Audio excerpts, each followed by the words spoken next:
All right, welcome to our Facebook Live discussion about fact-checking and about last night's debate. My name is Amanda Llewellyn, and I have the privilege to interview one of my professors, Professor Bill Adair. He is the Knight Professor of the Practice of Journalism and Public Policy at Duke and the Director of the DeWitt Wallace Center for Media and Democracy. Before coming to Duke, he worked for 24 years as a reporter and editor for the Tampa Bay Times, including as the paper's Washington bureau chief. In 2007, he created the Pulitzer Prize-winning website PolitiFact and has since then built it into the largest fact-checking effort in history. Welcome, Professor Adair. Thanks for having me. Of course. So first off, take us through, where your role is in PolitiFact and how that fits into how you work at Duke. Sure. So as you noted, I was the founding editor of PolitiFact. It's always important to emphasize PolitiFact was not just me and is not just me, that there's a giant team of journalists that do fact-checking for PolitiFact, not just for the Tampa Bay Times, which is the newspaper where I worked when we started it, sure, but also at 20 or so different news organizations around the country that all do PolitiFact. PolitiFact California, Arizona, Virginia, North Carolina, and so those are that's a big team of journalists. So my role these days, I am a contributing editor to PolitiFact in addition to my duties here at Duke, which is a wonderful opportunity that when there's a big event like the debate last night, to be able to pitch in and help. And so as a contributing editor, I kind of do whatever I can to help, and often that's to edit on deadline, as we did last night. Sure. So a lot of our people listening in may not be aware of what fact-checking is, so let's pretend it's a regular day. Take us from claim to fact-check. Sure. So fact-checking, and it's important to distinguish between the much celebrated editorial fact-checking that goes on at magazines like The New Yorker, where a team of young journalists goes through a finished article and verifies the facts in it. And what we do, which is a distinct form of journalism that maybe should be called political fact-checking. It started in the early 1990s after David Broder, a columnist of the Washington Post, complained that too much of the news coverage of the 1988 campaign had just repeated falsehoods that were in campaign ads. And so that led to a new form of journalism where the newspapers, television networks would take statements from campaign ads, sometimes from speeches, and fact-check them. Sure. So that kind of petered out in the around the late 90s, 2000, and although there were a few good efforts, it didn't sort of lost momentum. And then along came factcheck.org in 2003, which really started the modern form of political fact-checking. We started in 2007, as you noted, and the idea was to take the political fact-checking, which then had been largely done as a blog, and try to structure it in a way that was a little more accessible to readers. And we did that by using a concept called structured journalism. And in structured journalism, whatever you publish in ways that it can be recombined and accessed and tallied in different ways. And so PolitiFact is unique because you can go to any candidate's report card page and see how many true or false ratings they've gotten. You can see their latest statements that have been rated. And you can also look up things by topic, so you can see all statements on immigration or healthcare or whatever. So that has led now to an explosion of fact-checking around the world. There are now about 112 fact-checking sites that are active around the world. Worldwide, wow. So it's very impressive. And the vast majority of those use ratings the way PolitiFact does. So, but to your question, what's the process? So the process is sort of understanding that the unit of journalism is not like a blog post the way it had been. For PolitiFact, the unit of journalism is fact-checking one statement. Sure. So this person said this thing and earned this rating on our Truthometer. Mm-hmm. And so, so what we do is, on any given day, we will look through transcripts, we'll watch campaign ads, mm-hmm. we'll have, and this is something we can talk about how we help with that in the Duke Reporters Lab, watch campaign ads, look at direct mailings, mm-hmm. and look for factual claims. And our main role is to answer the question that a voter might have. Really? Is mm-hmm. that true? And that's what the fact checkers are doing. They're trying to answer that question so that satisfy the curiosity of the voters. And so once we determine what to fact check using that criteria, also what's newsworthy, mm-hmm.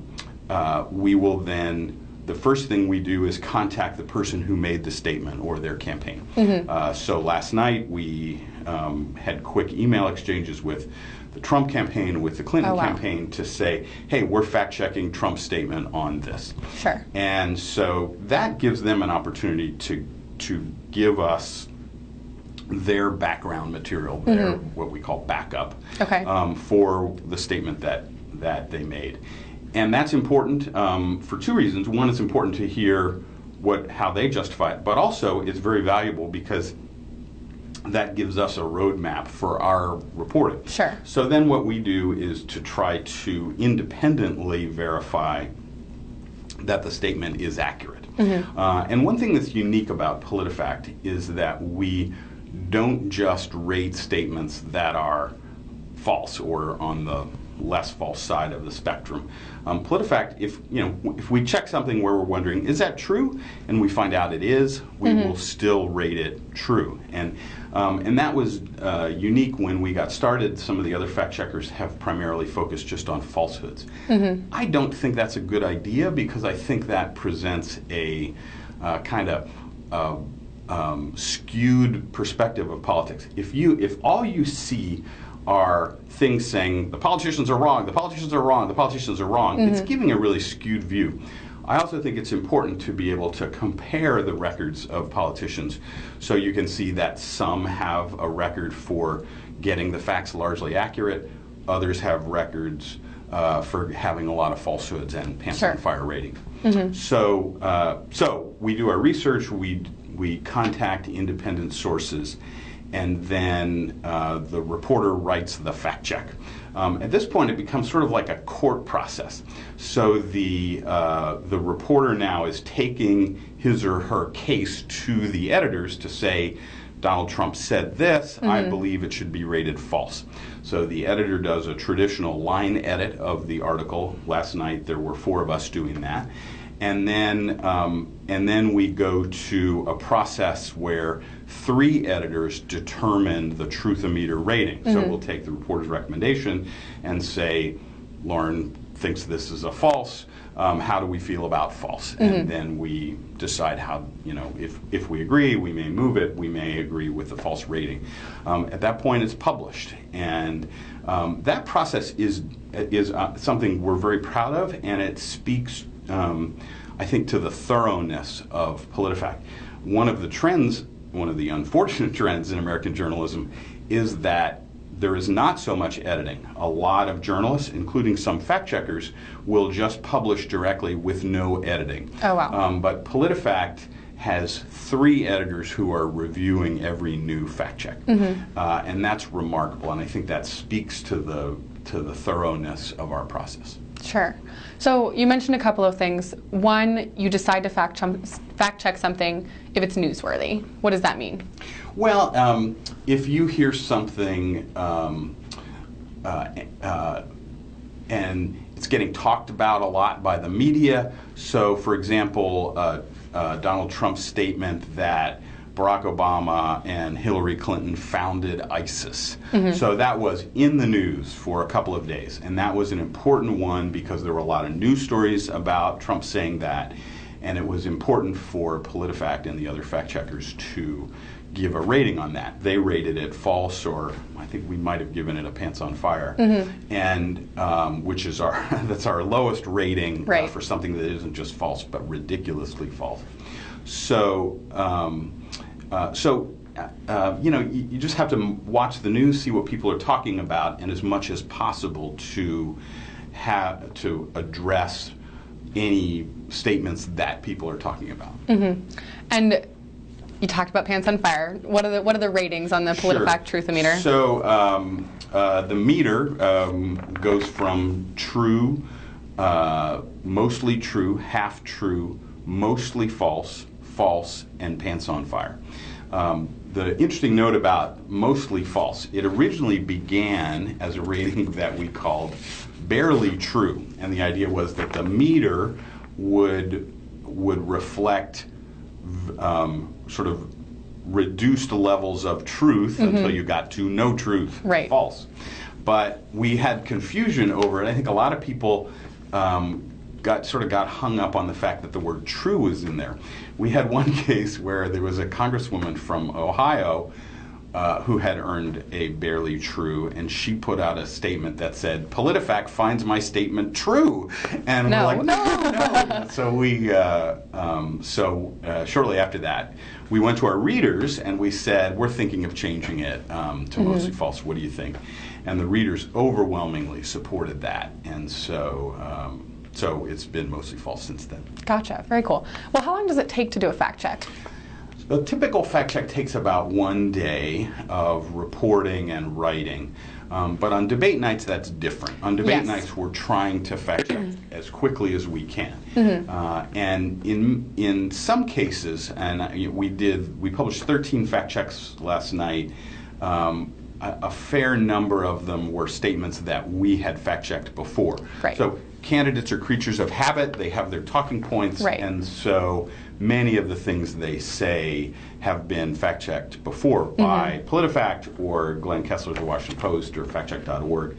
And so we, so for those can be done very quickly. Essentially we make sure that the statement is pretty much the same, and then we recraft the fact check using the new quote and the new setting, make sure nothing has changed since we did the original rating, and then publish it. And our threshold for publishing we call those repurposes, is faster. So we don't need 3 editors because we've already gone through that process. So it's basically just 2 editors who say, yep, this is the same rating. We gave it a true before, it deserves a true again. Sure.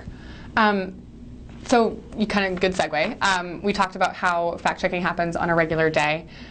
Last night, lots of fact checkers were trying to do something different, something special than they've ever done before, which is live fact checking. Can you talk about how that process changes, or how the debate, or how that speed time crunch changes the way that your process works? I was reminded last night of something that Brooks Jackson, who was really kind of the father of modern fact checking, the founder of factcheck.org, he told me once that live fact checking is the road to hell. And indeed we're now all on that road, because it's important to get the fact checks out more quickly than ever, because they're in a digital age, stuff is happening so quickly that people want to know, is that true? And so PolitiFact has really stepped up to do that. So there were a lot of interesting things going on last night, as you saw, helping us in the reporters lab. We had Bloomberg, which tried some live on-screen fact checking. Now it was interesting. It turns out that the Bloomberg digital feed that we were looking at in the reporters lab had virtually no fact checking. But if you were watching it at home on your cable system, apparently there was fact checking on the side of the screen. So it was too bad that was not visible to a larger audience. But what Bloomberg was trying to do was have additional information on the side of the screen that would say, here's a fact check on a statement that was recently made. So then we had many different groups were doing live blogs. So the New York Times did a live blog, brought in 18 of its reporters, you know, some of their real heavy hitters, David Sanger, their national security reporter, and you know, lots of their beat reporters with lots of expertise, and they were doing a live blog of fact-checking at the New York Times. Glenn Kessler and Michelle Lee at the Washington Post were doing live fact-checking in their live blog for the debate. PolitiFact was tweeting it live. So if you had, and we call it sort of our second screen experience, if you had that second screen, your phone or your iPad, and you were watching our Twitter feed, you were getting pretty quick fact-checking. When Trump or Clinton would say something, we would tweet, you know, live fact-check. Trump said this, you know, we've rated that false. So some of the others, players that were involved, the Associated Press did its usual fact checks, which goes out to its members, although as far as I could see, there didn't appear to be any live fact checking by the AP. NPR did a live fact checking blog. So there was a lot of great fact checking last night, and that's wonderful. You know, it's really important that for a big event like a debate, that people find out what's true and what's not.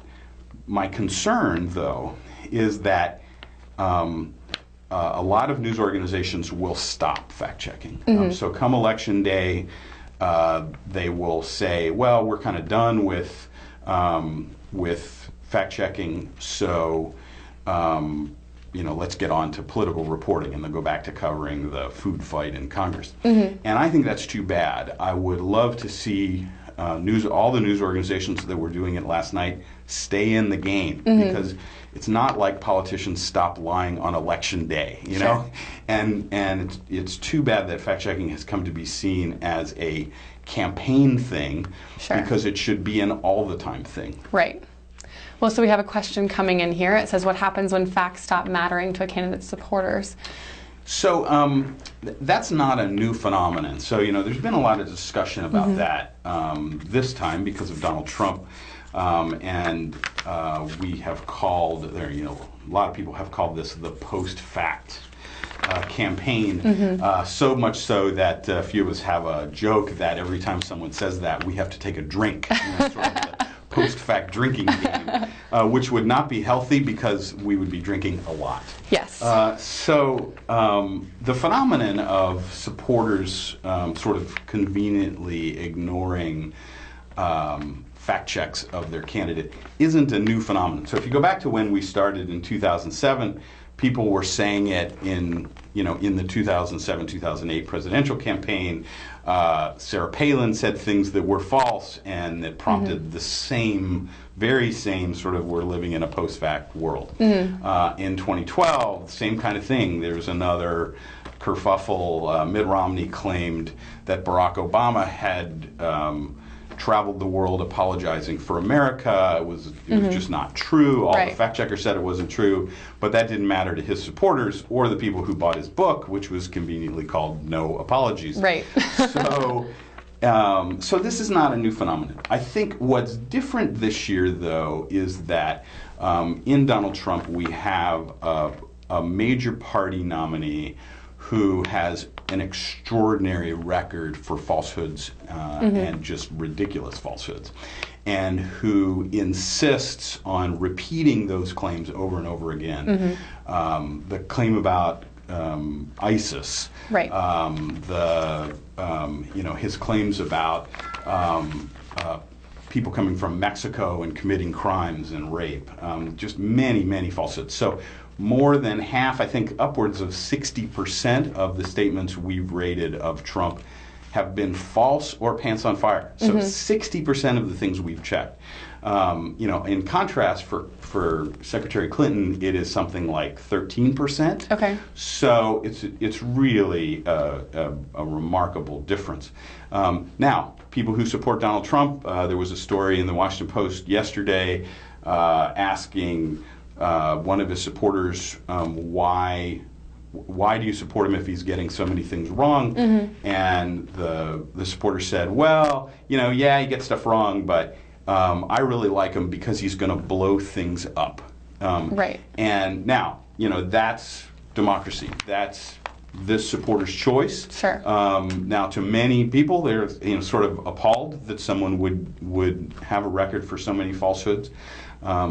But that's our goal as fact checkers is not to get politicians to stop lying. Sure. Our goal is to empower democracy, and I think we do that really well. Sure. Well, this debate is particularly challenging because a lot of the rhetoric relies on feeling. What kind of barriers does that create for fact-checking? Well, you hope none, because we're not about fact-checking emotions or powering people's emotions or anything. We really are focused on the facts. We're careful to check things that are factual claims, and from that people draw conclusions, and that fuels their emotions. So Sure. That's I think we're doing our part. Sure. So from last night, what was the biggest pants on fire claim? So we didn't give any pants on fires. We gave 3 falses to Trump, 2 that were in the middle in that mostly true, half true range, and 1 true. So Sure. his ratings were definitely skewed toward the false end of the scale. Clinton was just the opposite. She got 3 trues, 2 mostly trues, a half true, and a mostly false. Gotcha. So their fact checks last night, I think, very much reflected what we've seen the entire campaign. Sure. And people can make of that what they will. Sure. We didn't have any giant whoppers. The one I guess that was remarkable for Trump is his insistence that he did not. He was opposed. He keeps saying he opposed the Iraq War. Sure. At the start, and that's just not true. There's just no evidence of that. Right. So is there any research on what impact fact-checking has on voters, in particular independent voters? So yes, so there are a couple of academics who are doing some work into this, and it's encouraging.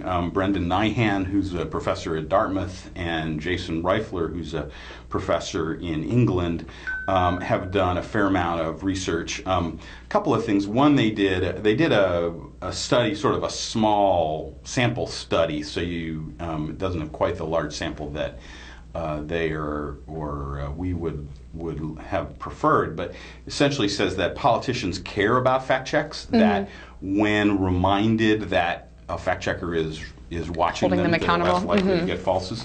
And they also just have published a working paper that shows that people want fact checking and are more receptive to it than you might think, given the partisan boundaries of things. So I find that encouraging. Again, my goal is to give people information. That is Sure. the role of the journalist. They can do with it what they'd like.